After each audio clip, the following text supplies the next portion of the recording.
Today we have Professor Ivanka Visnjic, and she's presenting the antecedents of servitization. Over to you, Ivanka.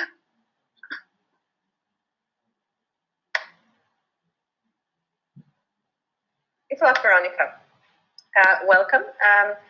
A little bit about my research and what we were looking to do here. A couple of previous studies have been looking at servitization and how it impacts performance, but haven't really started to unpack what is it that is driving firms to shift from products to service business models. And this is what me and my colleagues, Samuel Arts from KU Leuven in Belgium and Di Moringo from ESADE Business School started to look into recently. So I would just like to share the results and the motivations of our research with you, and I look forward to the questions you may have. So let's focus then on the discussion. Veronica, next.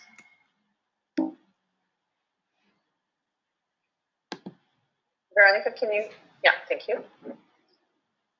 All right, so for those of you who may not have been exposed to the topic yet, servitization represents a growing trend of manufacturing firms to offer services. So Andy Neely and his colleagues in previous studies have established that about 60% of manufacturing firms in US alone, and on average 50% or between 40 and 50% globally, are offering services in addition to the products that they're selling. Some other studies show that this is not a negligible amount of service activity, and that about 30% of revenues on average come from service activities. So we see prevalence as well as relevance of services in the manufacturing context. And a couple of firms that really made name or really are recognized for their service activities are Xerox, Canon, and of course IBM, BAE Systems, and Caterpillar.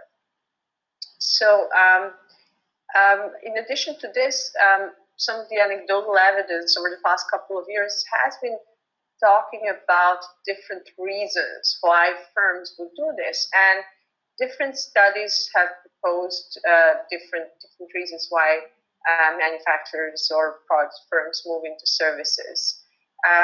So, for example, we have heard about competition or product commoditization, R&D intensity, so selling high-end, very novel products that require a lot of servicing as in order to get adopted by the customers.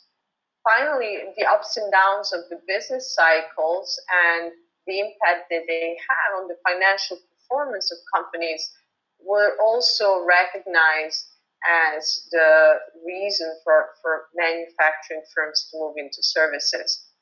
So while some of our colleagues have talked about it, to a certain extent, we really don't know well when companies move towards services, and more specifically, what type of services will they offer when they do, whether they will move towards product-oriented services like maintenance or optimizing of their products, or they will venture into a completely new area and offer services that are not from a functional perspective or from the knowledge perspective related to their products, such as financing or consulting.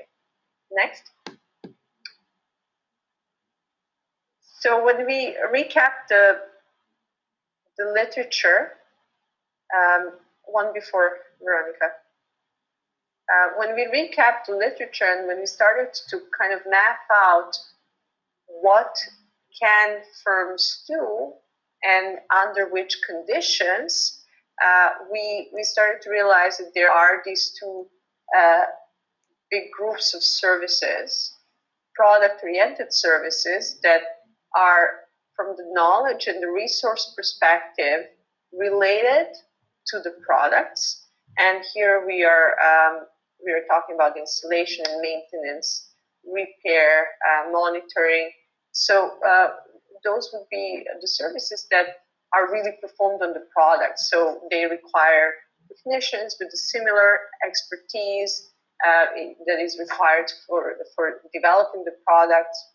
And on the other side, customer-oriented services may be related from the customer's perspective and from the perspective of the sales point, but require very different knowledge. So IBM's move into consulting from computer manufacturing could be seen as one of these more customer-oriented servitization. GM offering financial services and a number of other aerospace manufacturers is another example of these customer-oriented services that really build on a distinct knowledge base in terms of the technical knowledge that's required for the service. And in addition to that, when we looked at the list of the antecedents or the conditions in which manufacturing firms can opt for either one of the two of these services or both, we started to see that they can be grouped into stages of the life cycle of the product industry. So early stages of the life cycle is when the product is uncertain, where it hasn't been fully developed, and customers' uncertainties is pretty high when they want to acquire this product. They don't know whether it will function well. They're not sure whether they're going to be able to use it correctly. And that would be different condition than the later stages of the industry life cycle, where products are highly commoditized. There's a standard way of manufacturing, and customers are really aware of what they're buying, and perhaps they're starting to get more concerned about the price that they're giving away for purchasing of those products. So we thought that these are two very different conditions that may require different services. And further to that, if we just look at across the industries, irrespective of the life cycle stage they're on, there are also differences. So there are some industries that are highly R&D intense. If you think about high tech and ICT, and the changes in the generations of products happen very frequently. Customer uncertainty remains high. Companies need to always stay on top of this R&D race in order to keep attracting customers. So new generations of smartphones, tablets, and even newer platforms that are coming up, like VR, would be an example of that. Competition, and the competition in an industry may be harsher in some industries than the others, depending, for example, on the strength of the patent protection, availability of the knowledge about the product manufacturing to the low-cost competitors in developing countries. And finally, also, there are differences in industries when it comes to the turbulence. So some industries are more cyclical, particularly industries that are contain sales of the investment goods that have longer life cycles, like compressors or airplane engines, and there are industries that are less exposed to that. Next. So when we kind of combined these conditions and the types of the two services that we have seen in the earlier slide, product-oriented and customer-oriented, we started to develop hypotheses based on the experiences we had, as well as some of the anecdotal examples of prior research to stipulate under which condition will certain of the two types of services appear. And when it comes to the industry life cycle, we believe that the likelihood that the firm offers product-oriented services will be higher at the earliest stages of the industry life cycle. So when a product is very new and it would need, and the customers are not aware of how to use it, or the manufacturer doesn't have a dominant design yet, customization of that product, as well as optimizing and monitoring it to the specific conditions of the customer would be very important. So that was our first hypothesis.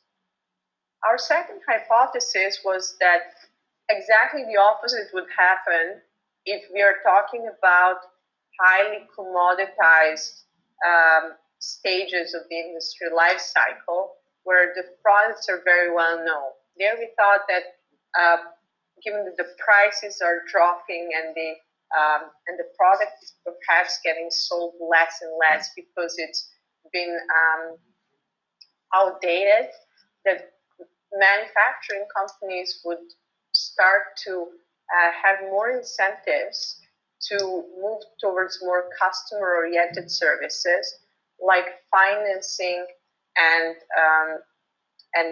consulting in particular. The reason why we held this belief is because when the industry becomes intrinsically unattractive and commoditized, manufacturers may want to offer different services in order to understand what other opportunities for developing different products or venturing into different sectors could appear. And consulting in particular is a good way to do that, understanding better customers' underlying needs and needs for other new products. When it comes to the industry R&D, similar as the earlier stages of the product life cycle, manufacturing firms may be more inclined to offer product-oriented services. The high competition on the basis of innovation would mean that companies that are able to stay on top of customers' need, understand how the product functions in the customer's environment, would find it easier to win this innovation race. So, for example, we are seeing nowadays in the industry that a lot of business models are highly data-driven, and data that is collected from the customers enables companies to innovate faster. And this would be particularly relevant for R&D intensive industries. Further to that, competition may also be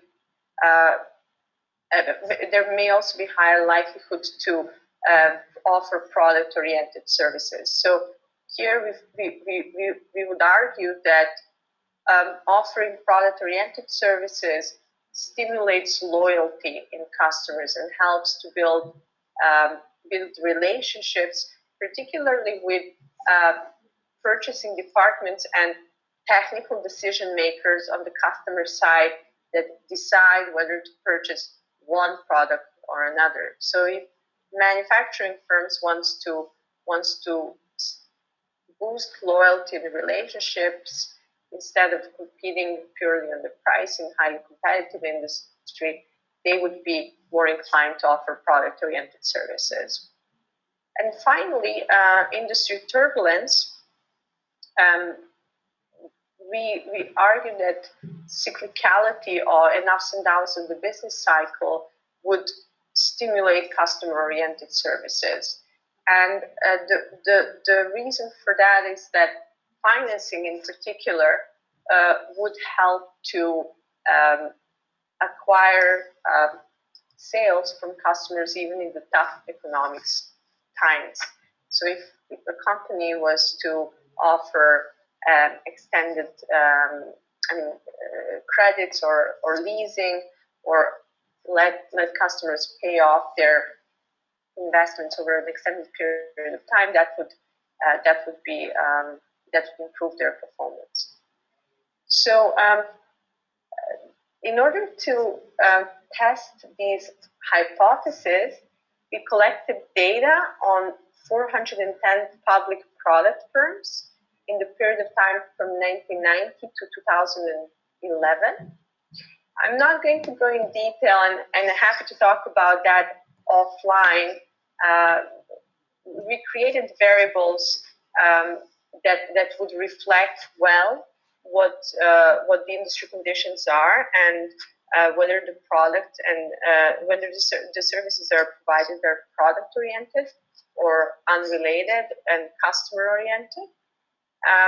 So we were using the descriptions of the business segments that companies report in the Composite Global, which is a Northern American database, and Composite North America and Composite Global, which cover international sales by business segment across like most public firms.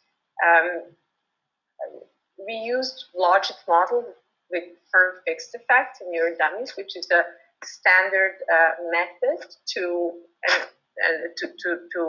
examine these relationships, and has been used quite frequently in the last years in top management journals. And when we performed the analysis that tests these hypotheses, we came up with the following results. Next. So yes, we can skip the descriptive statistics in the interest of time. I mean, happy to talk offline about that. So let me just kind of briefly summarize the results that confirm our hypothesis, and for those of you who may be interested in statistical analysis. So the line 6, the column 6 shows the impact that all our industry conditions have on the product-oriented services, on the likelihood to offer product-oriented services.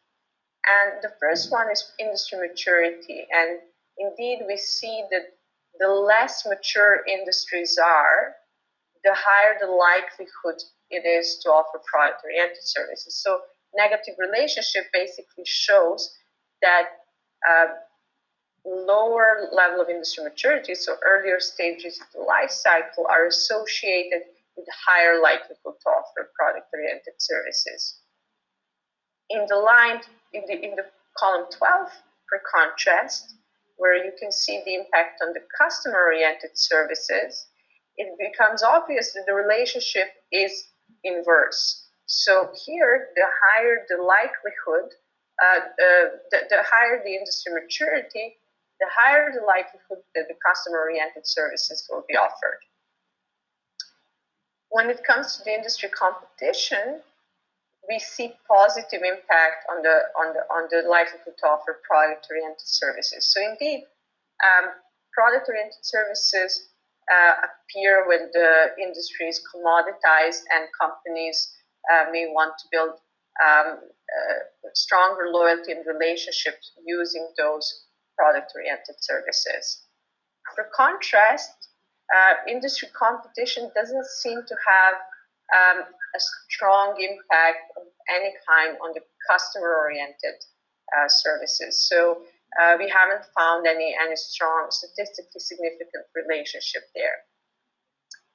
When it comes to industry cyclicality, so the turbulence and the ups and downs of the business cycle, there we see a different relationship. There is there's no significant proof that there is a positive impact or negative impact on the product-oriented services, but indeed manufacturing companies are more likely to offer customer-oriented services. Finally, when it comes to the R&D intensity, we see strong positive impact on the product-oriented services. So the more pressure on firms in the industry to be innovative, the higher likelihood that they will offer product-oriented services that allow them to learn more about customer needs related specifically to products. One of the other things that seemed quite interesting when we looked at the data is that industry maturity and industry cyclicality do not have any significant relationship when it comes to likelihood to offer services in general. So this is the column 13 that shows the likelihood to offer any kind of services. So the interpretation that we have there is that it seems that companies firstly think specifically about the services that they will offer. I mean, in the debates in management, in practitioner as well as academic circle, this is often portrayed. The decision to offer services is often portrayed as a general high-level decision. What we see here is that it's more contingent upon the conditions that appear in the industries that the firms decide to offer specific types of services. In addition, probably services require some upfront investment. So there is a trade-off and decision whether it makes more sense to move strongly in the product-oriented or the customer-oriented services.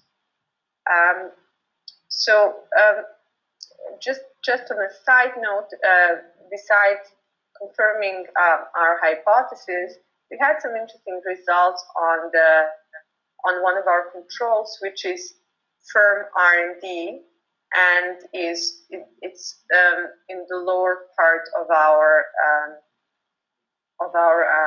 table, highlighted with blue. There we see that companies indeed that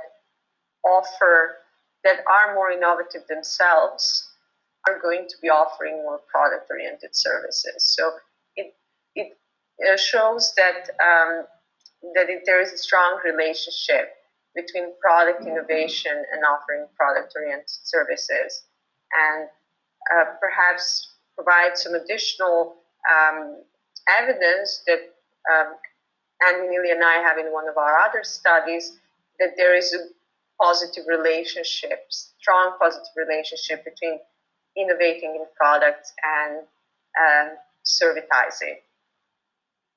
So just to kind of recap the results, what we find and what we believe that shows, we see two types of service offerings and two types of servitization. One is product-oriented, consisting of services that are performed directly on products, and the other is customer-oriented, performed with the customer and not related directly to technical aspects of the product. They appear in different conditions. Product-oriented appears in emerging industries that are R&D intensive and competitive. On the other hand, customer-oriented servitization appears or becomes more likely when the industries are maturing and when they're cyclical. We draw one tentative conclusion from this. It's that in these emerging R&D intensive industries that are difficult, but also offer big potential to create value with products, manufacturing companies would be incentivized to foster that product knowledge through services by offering product-oriented services. On the other hand, when industries become unattractive, maturing, and cyclical, manufacturing companies are perhaps more incentivized to go and explore other types of industries and sectors and value creating potential that's further away from the products by offering customer-oriented services such as financing and consulting. So this is a short overview of our findings of this topic, and I would like to thank you for the time you spent listening to my presentation.